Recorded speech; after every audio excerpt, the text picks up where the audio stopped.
मेरे सभी सम्मानित एवं अत्यंत प्रिय पलिया नगरवासियों को आपके रवि भैया का शीश झुकाकर सादर प्रणाम।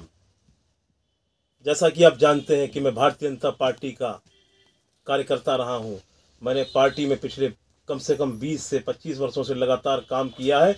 2012 में नगर पालिका का टिकट मांगा था पर नहीं हुआ, हमने संगठन को सहयोग किया। उसके बाद 17 में हमने टिकट मांगा, फिर भी नहीं मिला तो भी हमने संगठन को सहयोग किया। पलिया की जनता चाहती थी कि मैं विधानसभा में आऊं, तो हमने 22 का विधानसभा टिकट भी अपनी पार्टी से बड़ी ही दमदारी से मांगा, पर किन्हीं कारणों से हमारा 22 का टिकट भी नहीं हो पाया। तो हमने जिस प्रत्याशी को टिकट मिला तन मन से लड़ा के उनको जिताने का कार्य किया। उसके बाद 2023 में नगर पालिका में प्रयास किया, उस समय भी टिकट ना होने के बाद मैंने प्रत्याशी को सपोर्ट करके चुनाव जिताने का कार्य किया है। मैं भारतीय जनता पार्टी का समर्पित कार्यकर्ता हूँ और मैं ईश्वर से प्रार्थना भी करता हूँ। मुझे आशा है कि अब ये जो उपचुनाव होने जा रहे हैं इसमें पार्टी मुझ पर विश्वास जताएगी और मुझे पार्टी टिकट देने का काम करेगी। नगर पालिका अध्यक्ष पद हेतु मुझे पार्टी टिकट देगी, मैं चुनाव लड़ूंगा और निश्चित ये मान के चलिए जो पलिया की समस्याएं हैं वो किसी से छुपी नहीं है। हमारा युवा और हमारे बुजुर्ग लोग, पलिया में बुजुर्गों के लिए कोई पार्क नहीं जहां वो घूम सकें, मेरा सबसे प्रथम कार्य होगा उनके लिए पार्क का निर्माण कराना। बच्चों के खेलने के लिए स्टेडियम नहीं है, उसकी व्यवस्था कराना। पलिया में समस्याएं बहुत हैं, किसी से छुपी नहीं है। बाढ़ हर साल परेशान करती है, उस पर बहुत कार्य करना अत्यंत आवश्यकता है। मैं पलिया जिला बनाओ मंच का अध्यक्ष हूँ। मेरा एकमात्र सपना है मेरा पलिया जिला बने, क्योंकि पलिया जिस दिन जिला बनेगा उस दिन पलिया अपने आप में विकास की गाथा गढ़ेगा, ऐसा मैं भी मानता हूँ, आप सभी को भी जानकारी होगी। और आपको पता ही है कि अभी एयरपोर्ट का हम लोगों ने जो प्रयास किया वो सफल हुआ।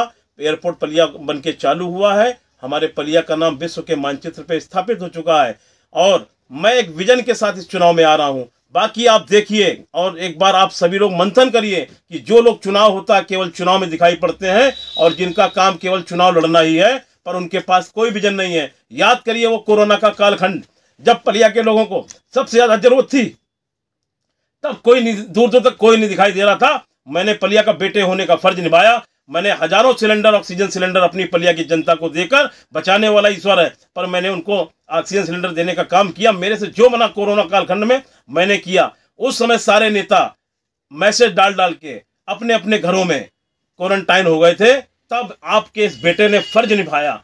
बाढ़ आई, बाढ़ के समय सबसे आगे बढ़ के मैंने कार्य करने का पूरा प्रयास किया। मेरे से जितना बना है उतना किया है। पलिया पे जब जब समस्या आई है तब तब आपका बेटा सबसे आगे दिखाई पड़ा है। मेरी ग्वारी फंटा मंडी हटी थी, सैकड़ों लोग बेघर हो गए थे, उनकी लड़ाई मैंने बुलंद की।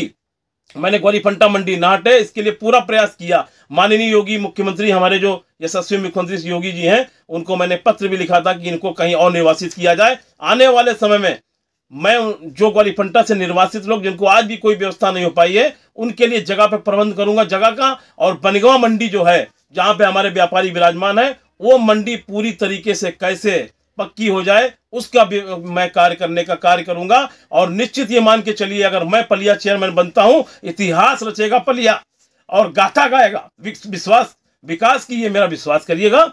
और मुझे आप सबके आशीर्वाद की अत्यंत आवश्यकता है। आप पलिया नगरवासियों का आशीर्वाद मेरे लिए परम आवश्यक है। आप जानते हो कि पलिया आज की डेट में इस स्थिति में नहीं है कि वो किसी को भी केवल जिता के बैठा दे।